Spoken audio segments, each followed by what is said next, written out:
Welcome back to Story Stash. I'm your host Duncan, and these are some of my stories I've written. Today, I'm reading from my book Ghost Whisperer, and this is chapter 33. So, let's get started. Chapter 33. Ed sat in the front seat of the SUV, while the security guard drove at speed. They were trying to locate the dark van that left the parking lot of the Duwamish Longhouse. He hoped to see the ghost of his recent victim flying above traffic, but he saw none. Perhaps the ghost was inside the van. After about 10 minutes, Ed realized the van had eluded them. "Please, can you drive me to police headquarters?" Ed said to the security guard. The guard nodded and changed direction. Ed tried to recall the details of the white man, the one he believed abducted Ellie. He'd need to describe him to Sarah. Meanwhile, Ellen was consoling Kate. "Ed is great at finding lost or abducted children. He has lots of spirits that help him." "I shouldn't have brought her here. I don't know anyone." "They're good people. Once you know them, you'll agree with me. You know me and Ed already," said Ellen. Kate sobbed. "All the able-bodied members are out searching for the van. They didn't cause this, but they're working to find your daughter." Kate stopped her sobbing and looked around the longhouse. It was mostly empty, except for a few who were cleaning up. "Kate, I think he took Ellie as a hostage to ensure his safety. Once he feels safe, he might let her go." "Maybe. You don't know that for certain." "We won't rest until she's recovered. Why didn't you come to my place while we wait for the news?" "Okay, I guess." Ellen held Kate's hand in hers and led her outside. Another SUV was waiting with 2 more security guards standing ready. "Kate, please hand your car keys to this security guard. He'll drive your car and follow us home." Kate handed over her keys. She wasn't in a fit state to drive. Ellen and Kate got into the SUV. Soon, the first SUV arrived outside police headquarters. As it was evening, they parked on the street. Once the car stopped, Ed was running to the usual place where he might find Sarah. The security guard ran after Ed, yelling, "Mr. Tanner, I need to keep you in my sights." Ed sighed as he waited for him to catch up. "I'm sorry. I know you're doing your job," said Ed. "Thank you, sir." They resumed at a brisk walk. Soon, Ed saw a ghost floating above them. He waved and called out to it. The ghost descended. "Hello, Ed. What's up?" asked Sarah. "A villain turned up at our gathering at the Duwamish Longhouse. He kidnapped my niece, Ellie." "Oh, wow. Are the police involved already?" "Yes, but I'd appreciate any help you can bring to bear on the issue." "What intel do you have for me?" "White male, about 6 foot, short dark hair. He drove off in a dark-colored van. I can show you a photo of Ellie on my phone. She's 4 years old." Ed pulled out his phone and showed a photo to Sarah. Sarah looked at it carefully. "Oh, one more thing. There was a ghost of his previous victim. He followed the villain to the longhouse. I talked briefly to the ghost. I think he left following the villain." "That could be helpful. I'll gather the troops and start the search." "Thank you, Sarah. Ellie means a lot to us." "Remember that the next time I need your help, Ed." Sarah ascended and zoomed away. Ed turned around to find the security guard standing nearby. "Mr. Tanner, you talked to a spirit?" he asked. "Yes, they're going to help us find my niece." "Yes, sir, I believe you. I've got a text that says Miss Morgan and your sister are returning to the mansion. We'd better go join them." "Yes, sir." The henchman drove for a long while, making turns to shake off any followers. He knew how to avoid a tail. Meanwhile, Ellie was unconscious on the back seat. Unknown to the henchman, a ghost was inside the van with him. This was the ghost of his recent victim, intent on getting revenge. The henchman pulled into a warehouse after driving back roads and alleys to avoid as many traffic cameras as possible. This was one of his hideouts. He parked the van inside, closed the door, and walked to an office. He left Ellie inside the van. The ghost floated out of the van and followed the henchman. He watched him collapse into a cot and waited until the henchman was asleep. "This is my chance," thought the ghost. He floated out through the roof and high into the air. If he could reach that guy who saw him at the gathering.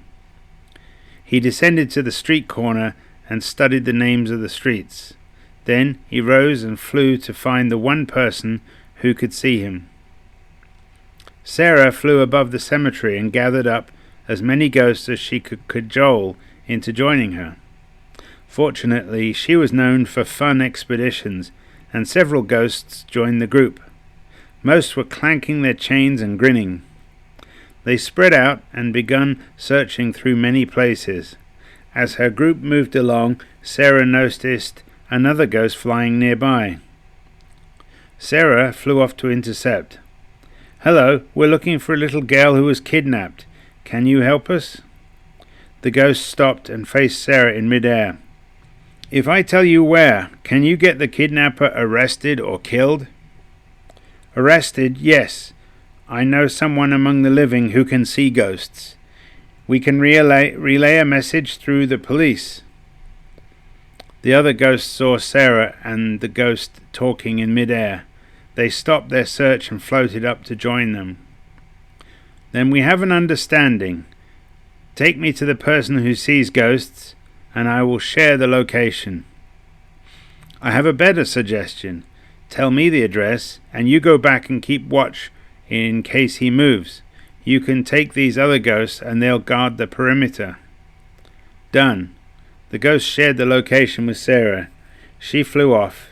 The ghost returned to the warehouse with all the other ghosts following. Soon they had the warehouse surrounded. Ed and his driver/security guard drove back to the mansion. They went through the main gate and pulled up out front. "Thank you for all your help. We might need you again soon," said Ed. "Sure thing, Mr. Tanner." Ed swiftly exited the SUV and ran in through the main entrance. He didn't stop running until he reached the family room. Ellen and Kate stood to meet him. "What news?" asked Ellen. "We lost the van. I went to police headquarters and told Sarah. She is organizing a search posse." "Kate, that's good. Sarah is the ghost of a former police detective. We often work with her on recovery operations," said Ellen. "This is so weird. My little brother talks to ghosts and he works to find and rescue people. I'm sorry this happened to Ellie, sis. I promise we're doing everything we can." "Ed, I assign my private detectives to the case. Officer Ure has the police searching. You have ghosts, so that's 3 paths to a successful rescue," said Ellen. "Good. Now we wait." They didn't have to wait long. About half an hour later, Sarah floated into the family room. "Ed, I have an address," she said. Ed took out his phone and dialed Officer Ure. "Just a moment." "Ed, I half expected your call. I have an address." Sarah shared the address with Ed, and he repeated it to Officer Ure. "Okay, I'm sending our people there now. You stay where you are, and I'll call you once I have news." "Okay." The call ended. Ed turned to Sarah. "The police are on it. Sarah, meet my sister Kate." "I'm pleased to meet her, although I wish it was under better circumstances." "Kate, Sarah is pleased to meet you. She just brought us the address of the kidnapper. I passed it on to the police." "There's a ghost in the room? I can't see her," said Kate. "Ed, ask her to hold out her hand," said Sarah. "Sis, she asks you to hold out your hand." Kate held out her hand. Sarah floated close and touched Kate's hand with hers. "Ouch, that was cold," said Kate. "That's something I've been working on. It shows her I'm here." "Sis, that was Sarah touching your hand. Convinced?" "Wow, I sure am." "Can you thank her for locating the kidnapper?" asked Kate. "I got that. Ed, I have to go. I want to be there for the takedown." Sarah zoomed out through the wall. "She's gone. I owe her some big favors for this one," said Ed. "Huh? Like what?" asked Kate. "Well, sometimes I've been reluctant to work on cases. Now if she says jump, I jump." "It's for Ellie." "Exactly." They embraced in a three-way hug. The henchman awoke to the sound of chains clanking. Normally this warehouse was quiet. No business had operated here for years. He got up and considered moving on. If someone discovered him, he couldn't stay here any longer. He walked to the van and checked on the little girl. She was still asleep, still breathing. The henchman heard another clanking noise. The sound came from inside the empty warehouse, but he saw no one. That settled it. It was time to move on. The henchman opened the large warehouse door that he had previously driven in through. Outside he saw no one, but he had the feeling he was being watched. In reality, several ghosts floated outside the entrance. The henchman couldn't see them, but their presence and their number made him nervous. He walked back to the van to drive out. Before he got in, multiple police vehicles pulled up outside the entrance. Now he had no escape. Police officers got out of their squad cars, guns at the ready. This was his worst-case scenario. He had to act quickly or he was toast. The henchman opened the van door and dragged the little girl out, taking his gun from his pocket and pointing it at her head. "Don't come any closer or I'll shoot the girl." They paused, looking at him.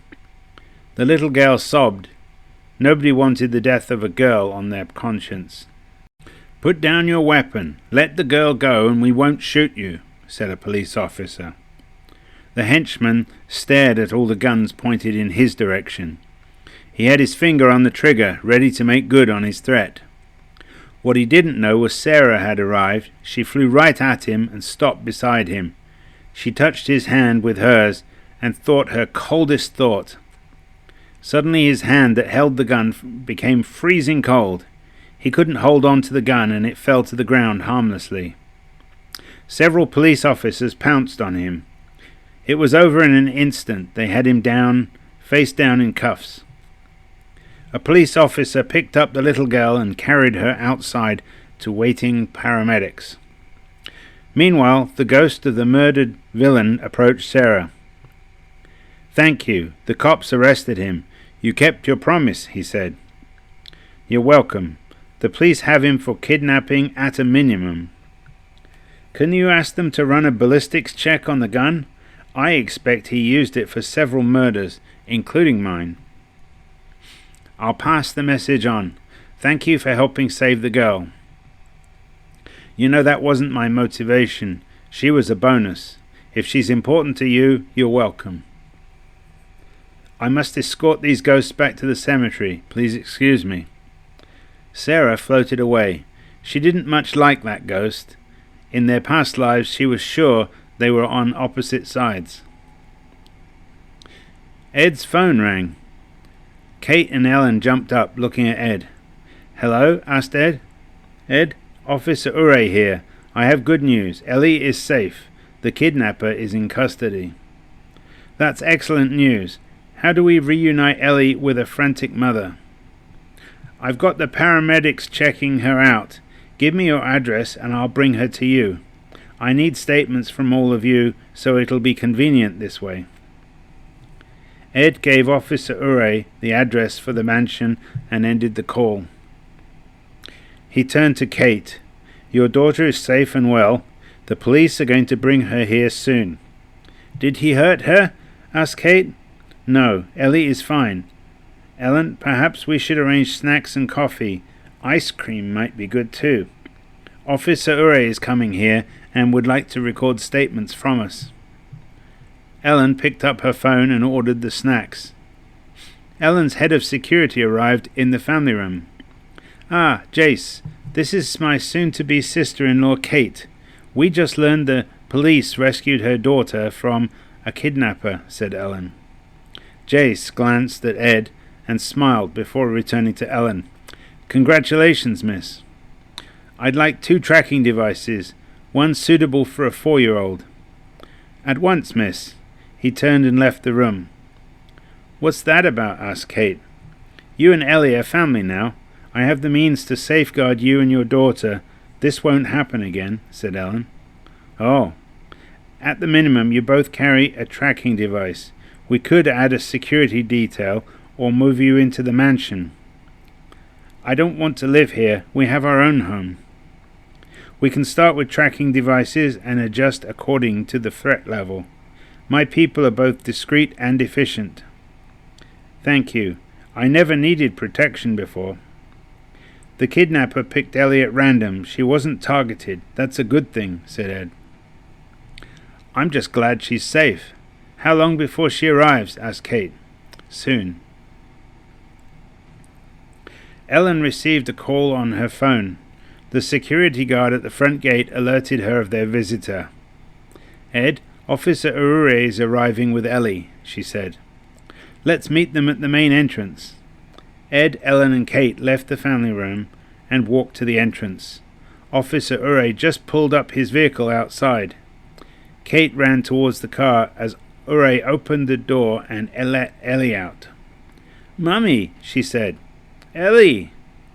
Mother and daughter hugged and sobbed. Officer Ure walked over to Ed and Ellen. "Your intel was spot on, and you got the address so fast," he said. "Ellie was the motivation. I don't know everything that happened yet. I have to talk with Sarah." "Understood. If there's anything useful, I'm sure you'll share it with me. Now I have some paperwork I need your help with." "Of course, officer. Please come inside." They walked into the boardroom where Officer Ure gave witness statement forms to Ed, Ellen and Kate. Kate wouldn't let go of Ellie, so she fills in the form with Ellie sat on her lap. Soon, a maid brought in a trolley with snacks and coffee. Ellie eyed some of the kid-friendly snacks and left her mother's lap to fetch some items. She soon returned, though. Ed offers Officer Ure some coffee and sandwiches. They all sat down to enjoy. Even Kate found it possible to relax amongst family and friends. They placed the henchman in the back of a patrol car and drove him to police headquarters. He never saw her again. Unknown to the henchman, a certain ghost followed him. They processed him and put him in a holding cell. His weapon went to forensics for a ballistics match. The henchman sat there, waiting for his phone call. He knew to keep quiet without his lawyer. The ghost floated nearby, occupying himself with trying to recreate what he saw Sarah do. He stuck his hand into the henchman and tried to freeze him or otherwise do him harm. He failed. A few hours later, his attorney arrived.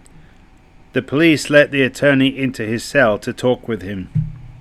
"Hey, I didn't call you yet.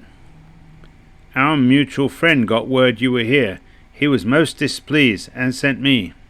"Oh. So far, they have you on kidnapping and possession of an unregistered firearm. Is that weapon going to match any ballistics for recent crimes?" "Yes, I think so." "Oh dear, it's possible the weapon could get misplaced. These things happen all the time."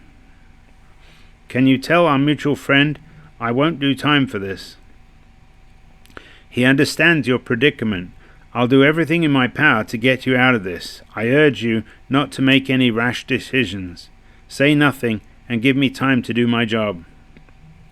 Soon after, the attorney left. The henchman didn't feel reassured. Kate and Ellie left with a security detail escort. Ed and Ellen watched them leave from the main entrance. "I wish they'd have stayed here with us," said Ellen. I think the threat is over. That, and you gave them tracking devices. I expect you'll have a team following them from a discreet distance. Yes, indeed. Their safety is important to me. And me too. Did you put any tracking devices on me too? Asked Ed. Just a few. Your phone, your car, and a few others. I don't recall the details, and I'd rather you not know all of them. Understood. I guess I'd have done the same if our roles were reversed. You've been abducted more than once, dear. I expect it could happen again. True. Let's go back inside. They walked holding hands to the family room.